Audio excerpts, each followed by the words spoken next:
Hello, everyone. Welcome to our class number 6 on language and culture, which is very related and connected to the movie you just watched for class 5, and which keeps exploring the relationship between language and culture and different ways of understanding the world. And I think today's readings are going to be especially interesting for those of you who are not in an anthropology major and for whom this class might be one of your first introductions to anthropology. And I think so because these are texts that really make us unlearn our ideas about how things work and to really think about how most of our knowledges and practices are things that we learned since we were children and are this way but could be completely different. Okay, so that's the effort anthropologists have to do from the beginning to start realizing how the importance of our social and cultural context. Okay, well, so in our today's readings, they reflect on what it means to learn a language and what it means to translate. They are very interesting because they explore what language means for example, intercultural communication and intercultural relationships. In the first text, Alton Becker, who is an American linguist who was specialized in Asian languages, so he reflects on his own experience learning a language, learning Burmese. And he, at some point, while he was learning this language, while living in Burma, he asked himself, okay, what is it? What is it? And it's important because he's one of the first person who asks this kind of questions. So what am I learning and why is it so hard? Am I learning grammar? Am I learning lexicon? And he says, no. He even asks, if you take away grammar and lexicon from a language, what is left? And he answers, everything. Okay, so what am I learning that it's so hard? And he says, he gets to the conclusion that what he's learning is a self-consciousness, a new self-consciousness that does not replace the old one, but that adds to it. So what learning a language means for him is kind of learning a new way of being in oneself, learning a new inner dialogue, learning a new self-consciousness to understand the world, right? And then to show this or to connect with this idea of what it means to create this self-consciousness, this new self-consciousness that implies learning a language, he gives us two examples of how learning a language works.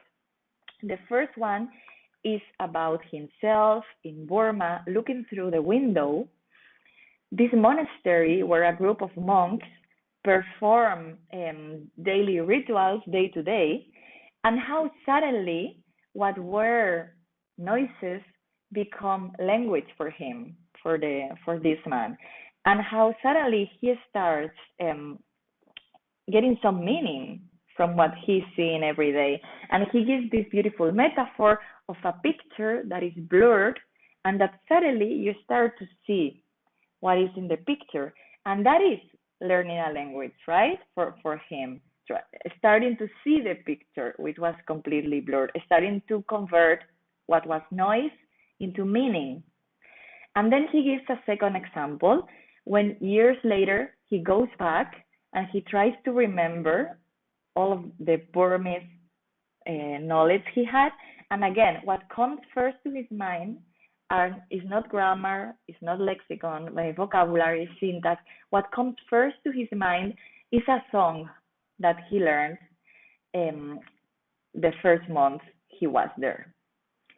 So I don't want to say much more about this text because I also think it's very poetic and that we can all connect to it in different ways. So I want you to make your own interpretation. And I also created an assignment about this text to share that interpretation and your own personal connection to it. The second text by Laura Bohannan is not about learning a language, but about what it means to translate.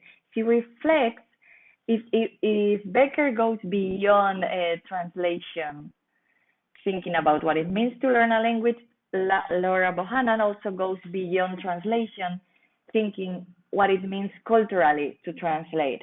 And this is an older text, it's from the 60s, but I think I assign it because I think it connects very well to the ideas we are exploring for today. So Laura goes to, she works with the TIF in West Africa. So like before we were talking, in our context was Asia, now our context is Africa. And Laura, while she is with the TIF, she tries to demonstrate to one of her colleagues that the story of Hamlet is universal. And at this point, I suggest that if you are not familiar with the plot of Hamlet, I suggest reading about it, at least like a short summary, before reading her text, so you enjoy it more. It's a bit like The Lion King, but more complex, right? You probably are familiar with it. So she tries to demonstrate how this story is universal by telling this story, narrating this story to the people from the TIF with whom she's doing her ethnography. And I don't want to make any spoilers, but it doesn't go as planned as while she's narrating this story, and she thought that what she took for granted that was going to be the story, the meaning of the story is not so, right? So they understand the story completely different and even make her question the story and the story's meaning. Okay, so I think this is also a beautiful text. Of course, it's an older text, so it implies maybe some ideas that now anthropology has overcome as ways to relate to the people, to the participants or people from other cultures. But I think it's very beautiful in the way that it really shows how meaning is completely culturally and socially constructed.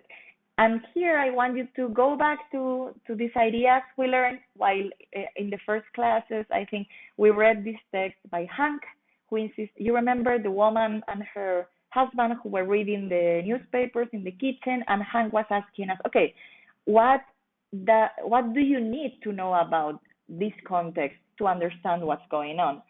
So this goes a step further and makes us reflect not on what we need to understand about our own context to make meaning, but also what happens if we want to communicate or translate that meaning into a very different cultural and social context. Okay? Well, so I hope you enjoy the text, and I'm looking forward to reading your assignment responses.